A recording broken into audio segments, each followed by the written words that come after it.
ஒரு சிலரை அவர் வாழும்போது சொல்லலைனாலும் அவர் மறைஞ்ச பிறகு சொல்லுவாங்க.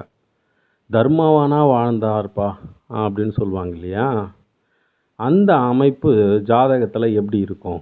ஒரு ஜாதகர் தர்மவானா இருப்பாரா அப்படின்றதுக்கான அமைப்பு எப்படி இருக்குன்னா, தனஸ்தானம் ஆகிய 2வது இடத்துல சுக்கிரன் இருக்கணும்.